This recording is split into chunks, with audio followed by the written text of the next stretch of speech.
start today. Let's start now. Okay, first, what is pharmacokinetics? What is pharmacodynamics? Simple, pharmacokinetic is what body does to the drug. It means how your body handles the drug that has been administered. So when you give a drug, it goes through four main processes in the body.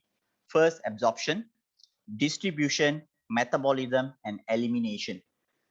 All these might not occur in the order as per se. It might occur simultaneously, but overall, this is how our body handles the drug.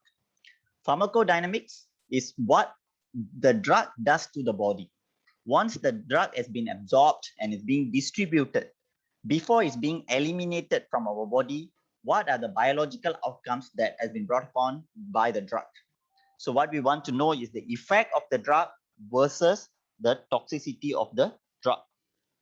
When it's given in the right amount within the therapeutic range, it will give us the best effect. If it's given in an overdose, it will cause the toxicity.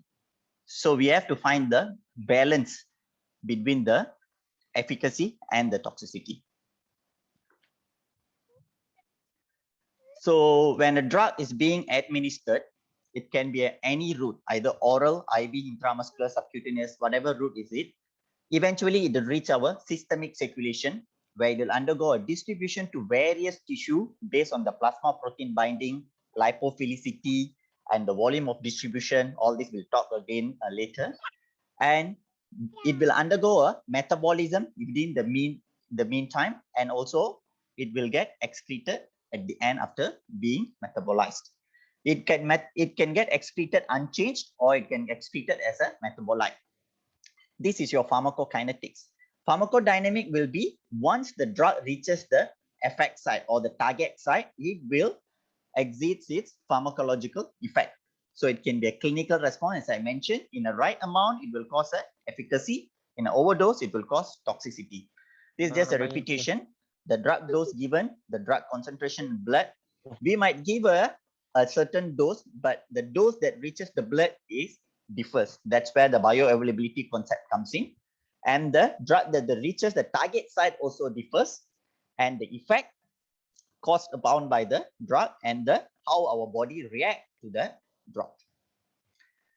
So, as I mentioned, pharmacokinetics talks about our time course of a drug concentration in the body. When you give a drug at a certain point of time, let's say, example, you administer a drug at 1 p.m.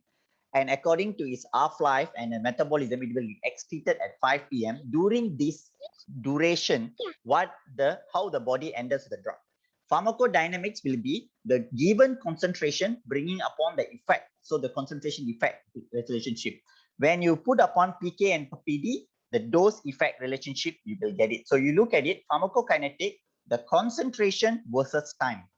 How the concentration of the drug fade upon in the body as the time goes.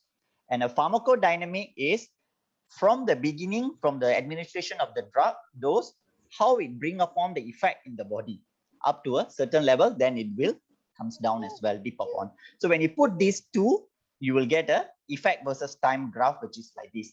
Initially, there is no effect at all because drug is not being administered. Once the drug administered in a large dose, the drug will give a peak effect. And if there is no repeated doses being administered, as the drug concentration in plasma reduces, the effect will comes down as well. So this is the effect versus time graph. When you relate your PK and PD, this is how you will get the effect versus time curve. So we go in depth versus pharmacokinetic. So as I mentioned, it all comes back to ADME, absorption. How will it get in? Either which route, whether it goes directly into the bloodstream via IV or it takes the other route, oral, intramuscular, intrathecal, either way. So next, we talk about distribution.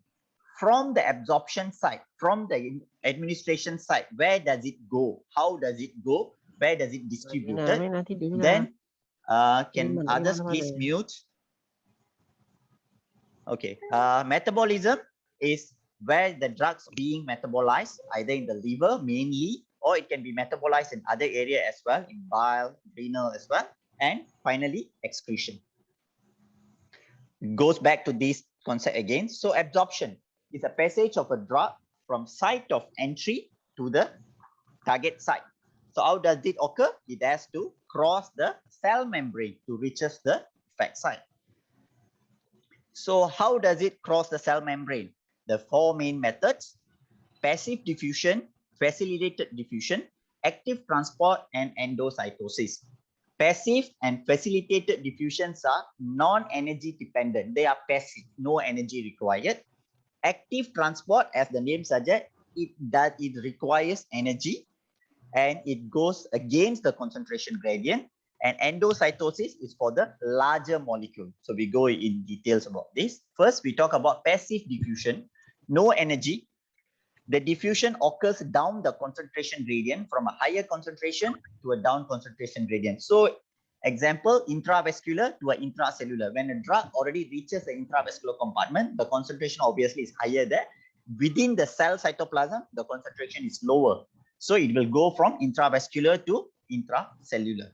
Lipid soluble drug cross easily than water soluble drug. For this, please read about the anatomy of your cell membrane.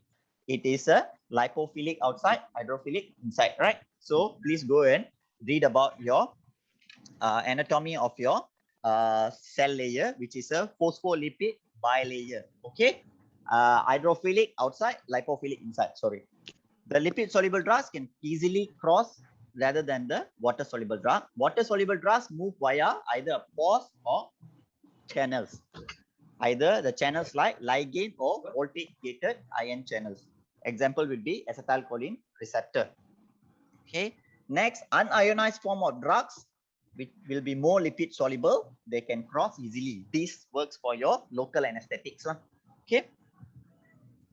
So this is the diagram. High concentration of particle outside cell membrane. There is inside cell membrane, low concentration. So it crosses down the concentration gradient via a simple diffusion until a equilibrium achieved. Both sides have a same concentration.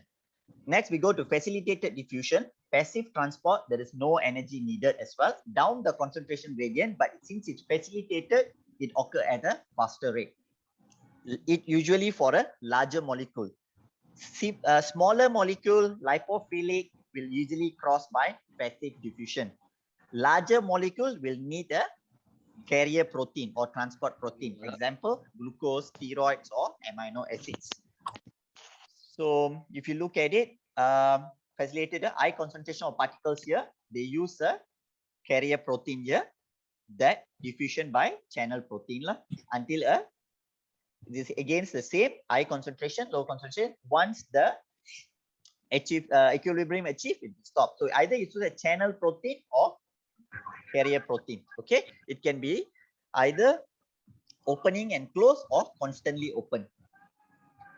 So what are the factors that affect this rate of diffusion?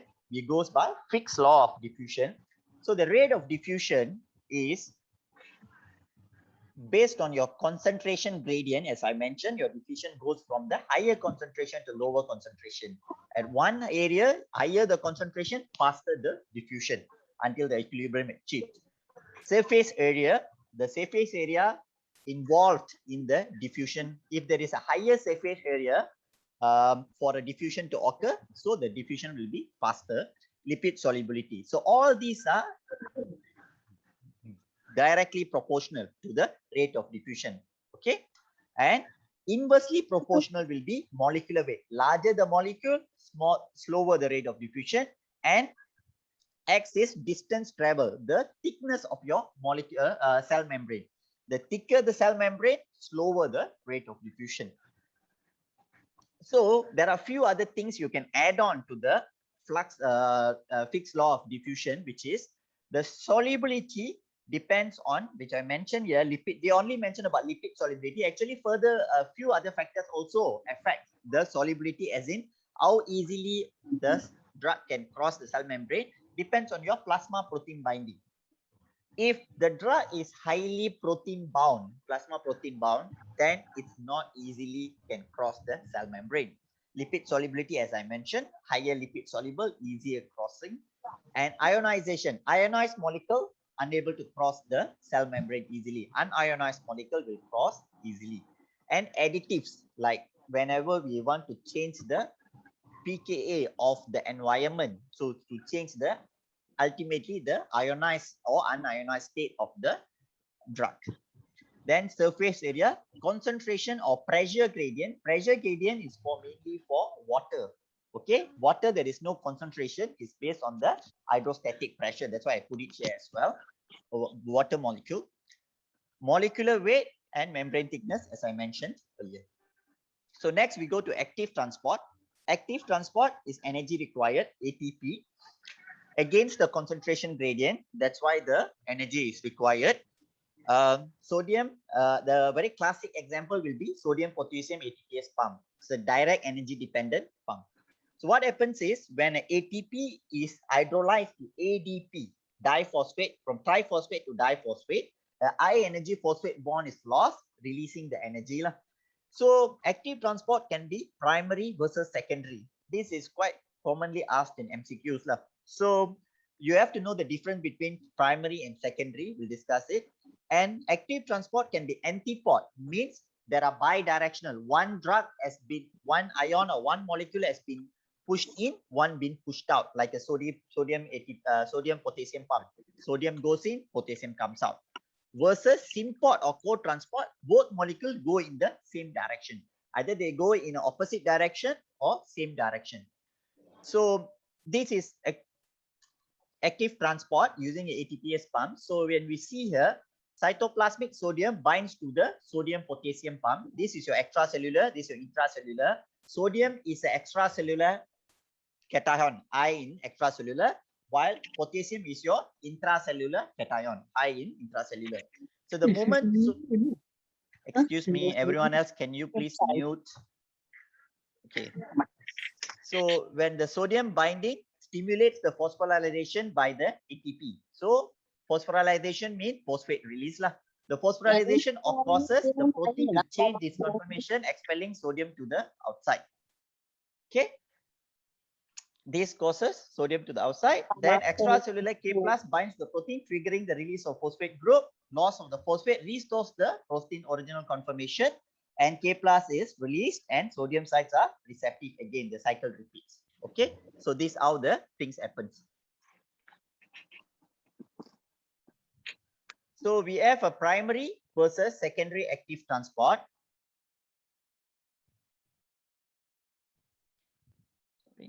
So the difference, as I mentioned here, in a primary versus secondary active transport, primary will be one goes in one direction, another one will be in an active direction. So primary active transport is the transport of molecule against a concentration gradient.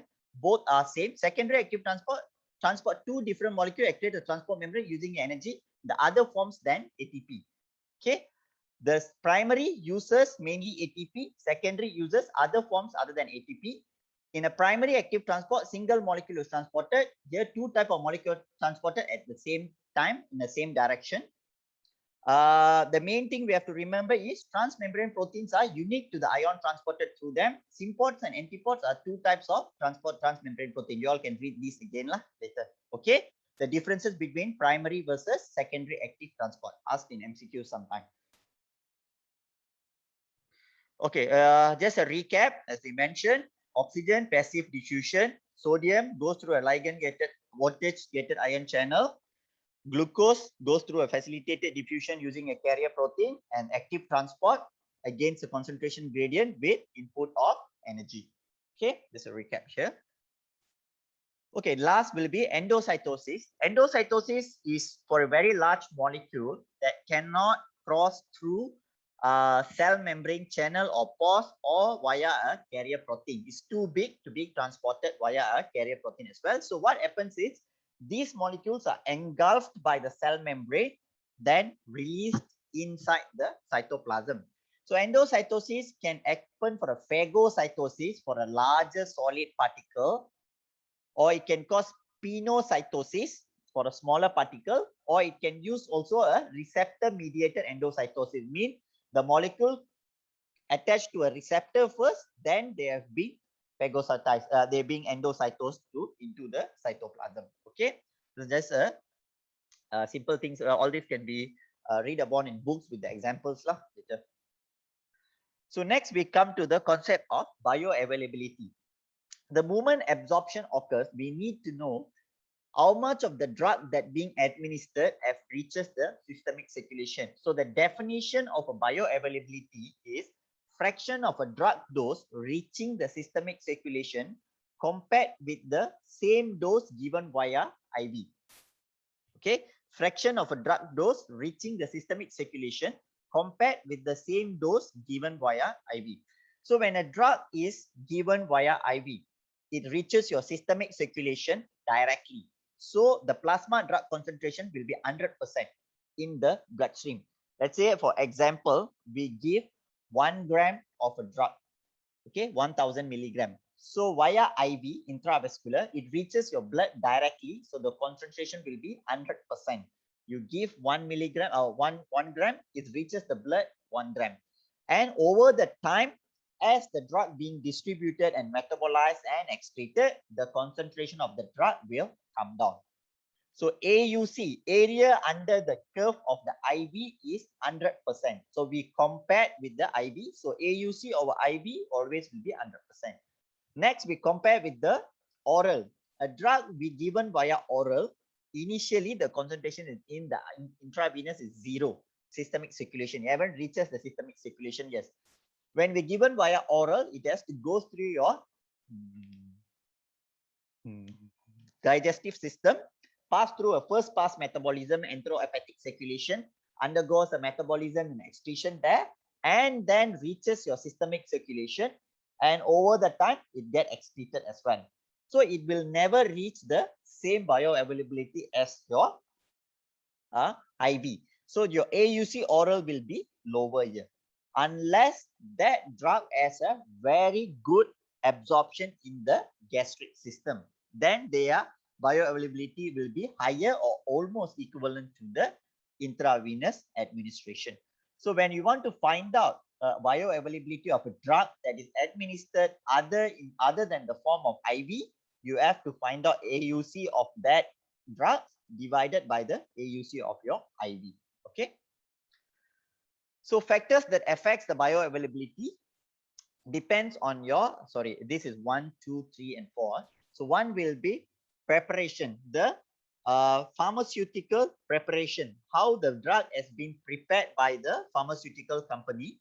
So whether it's prepared as a tablet, or is it prepared as a solvent, is it or prepared as particles.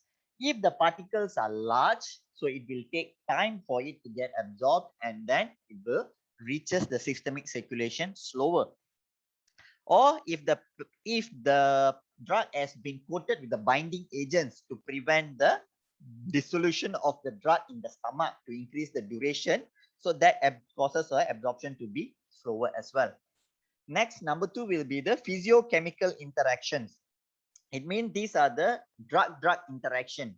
When two drugs given at the same time, they can cause some drug-drug interaction that can reduce or increases the absorption of the other drug.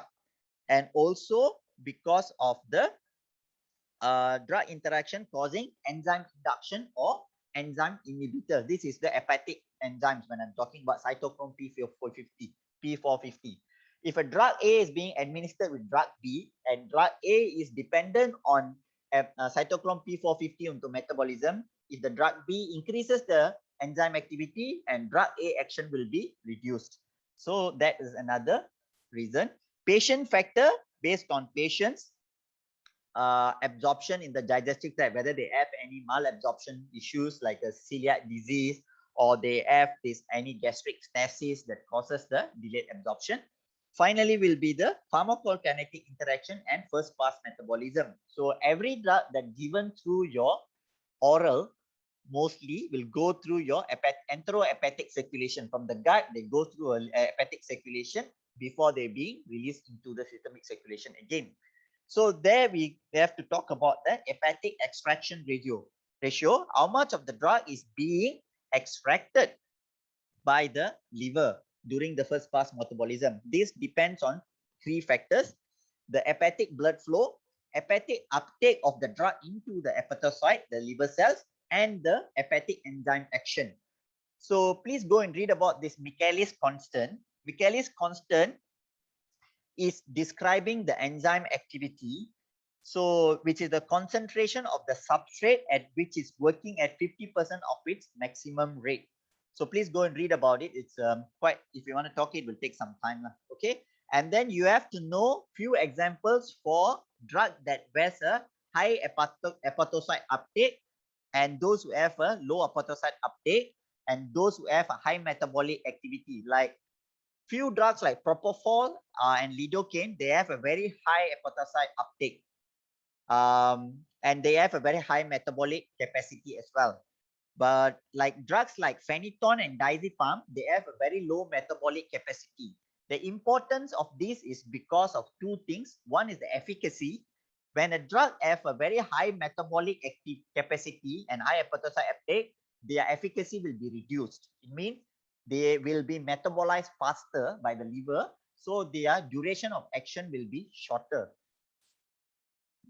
Importance of drugs having low metabolic capacity is toxicity. This is what I talk about pharmacodynamics. Is either talk about your efficacy or toxicity. Drugs like phenytoin, they have very low metabolic capacity. It means the drug metabolism is slower. So when you give in a larger dose, the metabolism is slower. They are potential to cause toxicity. Okay. Next, we talk about distribution.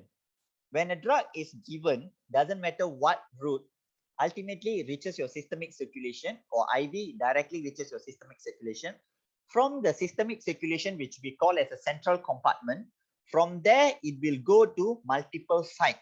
It can go to tissue reservoir, it can go to directly to your metabolic sites such as your liver, or it can go unchanged, excreted unchanged in your kidney.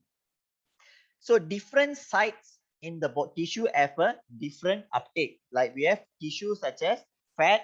We talk about either uptake in your fat. We talk about your uptake in your effect site.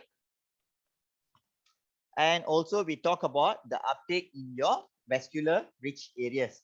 So when we talk about this, we have to know which another one is muscle which has a very highly vascularized. So based on the type of the drug, the uptake in each tissues will differ. During the distribution, the drug will undergo biotransformation as well. As I mentioned, metabolism can occur. The ADME process can occur simultaneously for a certain drugs as well. So the factors that affecting a distribution of a drug would be the lipid solubility of a drug. When the drug is lipid soluble, from systemic circulation, they can cross the cell membrane and goes to the tissues faster, thus reducing your plasma drug concentration. Blood flow, whether the tissue that reaches the tissue that absorbs this drug from the systemic circulation, if it goes to a tissue which is a highly vascularized, so the drug will reaches the tissue faster. Capillary permeability, example which whether the drug the tissue has a capillaries that are highly permeable or not, such as we talk about your liver. Liver has a lot of slit junctions, so the drug can easily cross through via the capillary permeability. While we talk about your brain, the endothelial junctions are very tightly packed, so it's not easy for a drug to pass through. Next, we talk about plasma and tissue binding, especially your albumin. Okay, most drugs which are highly plasma protein binding, they'll be bind to albumin or glycoprotein. So usually it depends on whether it's a acidic or basic drugs. Both are plasma protein, albumin and glycoprotein. So when they are highly bound to the plasma tissue, plasma protein, they will stay in your intravascular compartment. They are not easily able to cross the cell membrane, thus reducing the distribution areas. Finally is the volume of distribution. So what is volume of distribution? Is the apparent volume into which the drug is distributed to provide the same concentration as it currently in blood plasma. Meaning the amount of drug has to be distributed into a recipient to achieve an equilibrium between the tissue and also the plasma. So the Equation being given as volume of distribution equivalent to amount of the drug in the body divided by the plasma drug concentration. So what are the factors that affecting the VD is similar to the factors that I mentioned. So let's say a drug has a high molecular weight or higher protein binding. They will stay mostly in plasma. So they will have a low distribution area, which is low volume of distribution. So higher concentration still in plasma, lower concentration in tissue. So they are not achieving the equilibrium faster. So that these drugs are called low volume of distribution drugs. When a drug has a low molecular weight or lipophilic, they can easily cross membrane. So the drug concentration in plasma will reduce faster to achieve the equilibrium between the tissue and the plasma. So this kind of drug will have a high volume of distribution.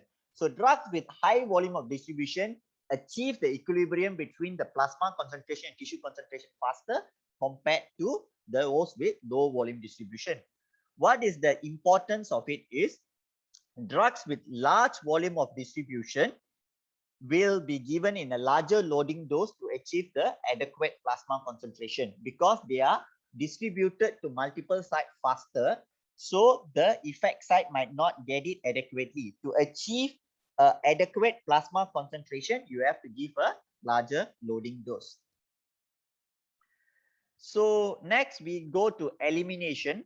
I know we talk about ADME, but before go to metabolism, we talk about elimination because elimination involves metabolism and excretion. Both comes in together because elimination cannot occur without the metabolism of the drug. So when a drug is given, if the drug is a polar means water soluble. If the drug is a water soluble drug, it will get excreted easily via your kidney in urine. It can easily get excreted. But if the drug is a non-polar drug, which is a non-water soluble drug, it has to go through metabolism to become water soluble before it get excreted. How the drug can get excreted via being a water soluble, it depends on the metabolism. So metabolism occurs in your hepatic side, which called phase 1, phase 2, phase 1, phase 2 or phase 3, which is a conjugation. We talk about it later. So what we talk about is phase 1 and phase 2. Phase 1, sorry, before that, we talk about elimination means clearance of a drug. So the clearance of the drug can occur via hepatic, renal. It encompasses hepatic, renal, biliary, and also others. So metabolism, we talk about metabolism here because phase 1 and phase 2. Metabolism here, mainly hepatic. So what happens in metabolism is, metabolism causes reduction of activity of a drug. It changes the drug into a certain metabolite, secondary metabolite.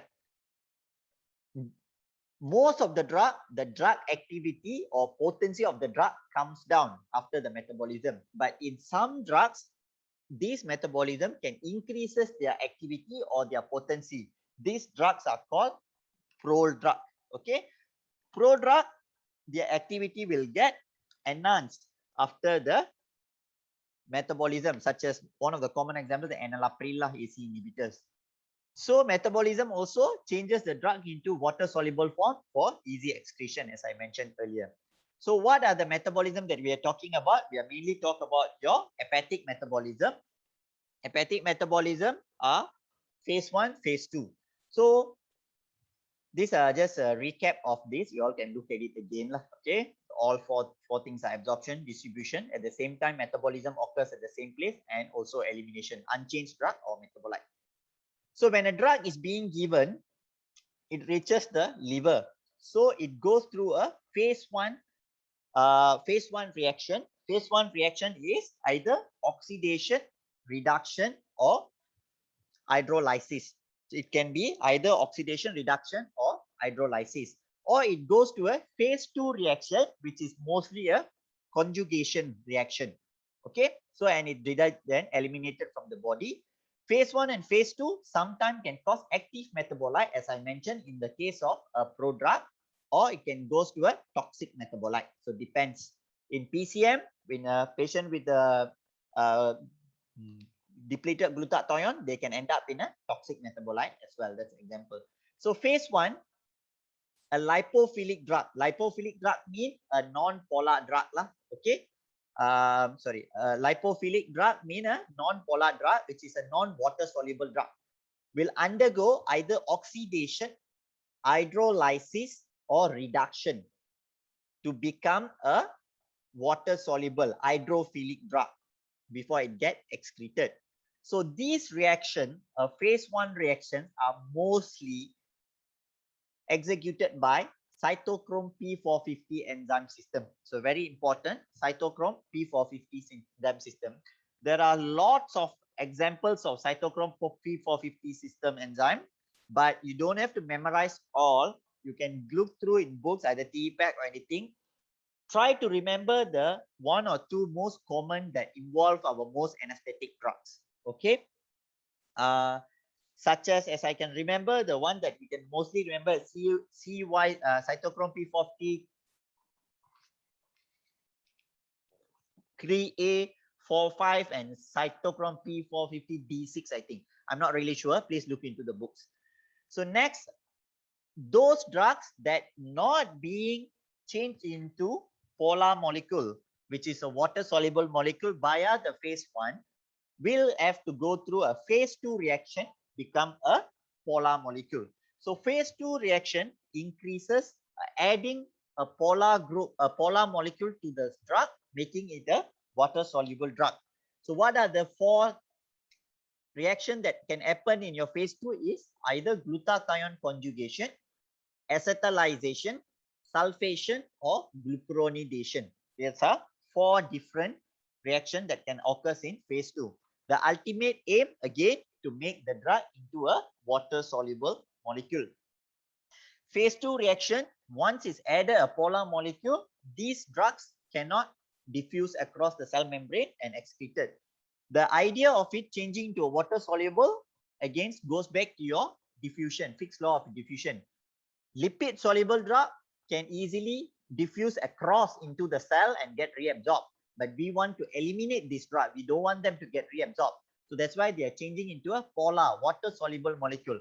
Water-soluble molecule has a lower diffusion rate. So they will get excreted. So I hope you all understand in this part.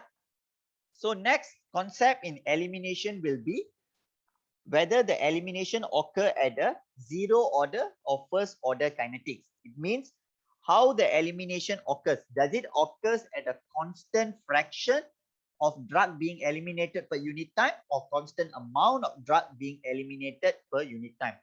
So we'll go one by one. First order kinetics, we call it a first order kinetic. If you see in a first order kinetic, constant fraction of a drug eliminated per unit time. Constant fraction means percentage of a drug. Let's say this drug will eliminate 15% of this initial dose will get eliminated every 30 minutes. So every 30 minutes, 15% from the available concentration of the drug will get eliminated. So the rate of drug elimination proportional to drug plasma concentration. Is it concentration dependent? First order kinetic is concentration dependent. Comes out in MCQ. So this will go to this. Okay, see, first order kinetic is constant percentage, different amount. So let's, for an example, 1000 milligram given. Let's say this drug being excreted as a percentage of 16% every 30 minutes. Let's say so. So 1000 from 1000 milligram, 16% will be excreted, mean will be 840. From 840, this is the available plasma concentration now. From this 840, another 16% will get excreted, leaving it to 706 milligram in plasma. Then next 30 minutes, another 16% of the available plasma concentration will get excreted. So this is your first order kinetic. Okay, it occurs by percentage, constant percentage. So now we talk about zero order kinetic. Zero order kinetic means constant amount of drug eliminated per unit time. It doesn't involve your percentage. Let's say a certain amount of drug, let's say 100 milligram every half an hour or every hour will get eliminated. from the available plasma concentration. It doesn't goes by percentage. So rate of drug elimination independent of drug plasma concentration. Okay, does not depend on the drug plasma concentration. So when we talk about it here, let's see. So zero order, constant amount, different percentage. 1000 milligram given, 200 milligram will get excreted every 1 hour. So you see 1000, then next 1 hour 800, next 1600, 400. So the percentage will differ. It doesn't follow your plasma concentration. It just goes every hour 200 milligram will get excreted independent of the plasma drug concentration. This is first order versus zero order kinetics. This is both the graph in the same thing. So what is the importance of the first order and second order kinetic is your half-life. Okay, your first order and second order kinetic graph will help you to understand or find out your half-life. So what is half-life? Half-life is the T half. Half-life is the time taken for a plasma drug concentration to reduce by 50% from the initial concentration. Okay, let's say at time 0, we have given a drug via IV. This is your initial drug concentration. For the drug concentration to reduce by half from here, let's say from 5, the half will be 2.5. So this is your first. So depends on that when we see. So your T half is time taken from a plasma drug concentration to become half, which is 50% from the initial drug concentration. Let's say at 2 p.m. we administered 1000 milligram, and at 4 p.m. the plasma drug concentration measured has already reached 500 milligram. So that 2 hours is the time T half, the half-life of the drug. Okay, so that's what is important to find out the first order or zero order kinetic graph. Will help us to understand about the time taken for the drug to reduce by half-life. So what is the importance of the half-life? When we can relate with the volume of distribution, it gives info about the duration of action of our drug. Let's say a drug which has a very high volume of distribution, and this drug has a very short half-life, very high volume of distribution and a very short half-life. It means the drug is being excreted from the body very fast. So we have to know we will know this duration of this action of drug is very short. So you will need to make your interval of administration shorter, because the plasma concentration will drop very fast. If you take a longer interval, then you might not achieve the efficacy level. Okay, and half-life also important in us to understand about steady state concentration. Okay, steady state concentration. Half-life, I think I missed a slide on half-life lah. The graph, please look through a graph on half-life. I'm sorry, I missed out a graph here. So a steady state concentration means a drug concentration in the plasma where a rate of administration equalize a rate of elimination. So when we have a drug being administered repeatedly, the drug will accumulate in the plasma until rate of administration equalize your rate of elimination. So all these are influenced by your volume of distribution and also your half-life as well. So for example, when a drug is being administered here, it will take time to achieve a therapeutic range. So we have to give a multiple doses. So first dose given, it haven't reaches your therapeutic range. This is, I'm not talking about loading dose. We are just giving a normal dose of a drug. When you give a normal dose of a drug, this is our therapeutic range. The normal dose of a drug haven't achieved the therapeutic range. So we give another dose after a few hours, another dose. After a certain time, the drug level in the plasma have achieved the therapeutic range. Okay, and to keep the drug level within the therapeutic range, we have to maintain the steady state concentration. This where your interval of administration is very important. Okay, so this is about your steady state concentration. And when will the steady state concentration will be achieved? your plateau state, this is your steady state, will be achieved after approximately 4 or 5 half times. You see, this is your initial half time, second, third, fourth. After the fifth half, 4 or 5th half time, you will achieve your steady state. This is another MCQ. Steady state concentration will be attained after 4 or 5 half time. Okay, so that have to know. And the fluctuation, this is your therapeutic range. Below this is suboptimal. Below this level is suboptimal. Above this is toxic level. Okay, this is your toxic level. This is your suboptimal level, low efficacy. You go anywhere below here, your plasma drug concentration below this level is suboptimal, no efficacious. If it go above here, we'll call toxic. This your pharmacodynamics comes in. You have to maintain your drug concentration within this therapeutic range. That is your steady state concentration. So if you want to achieve the therapeutic range faster, you don't want to wait. Let's say a patient with a severe sepsis or septic shock. Most of the time, we administer a loading dose of antibiotic before we actually go for a maintenance dose. The reason being, we wanted to achieve the steady state faster. So for that, we will give a loading dose, higher loading dose. When you give a large amount of a drug, higher than a normal, you can achieve the steady state faster. As I mentioned, with the normal dose, your steady state will achieve after 4 to 5 half-life. But with the loading dose, you will achieve the therapeutic range even faster, maybe with the 1 or 2 half-life. So when you achieve the therapeutic range earlier, the effect, the pharmacological effect and the biological outcome of the drug also will be exhibited earlier. Okay. As I mentioned, your plateau concentrations are proportional to dose or dosage interval. Dose mean either you're giving a higher loading dose or you're just maintaining dose alone. Okay, this goes to your Presidex lah. You can see your Presidex.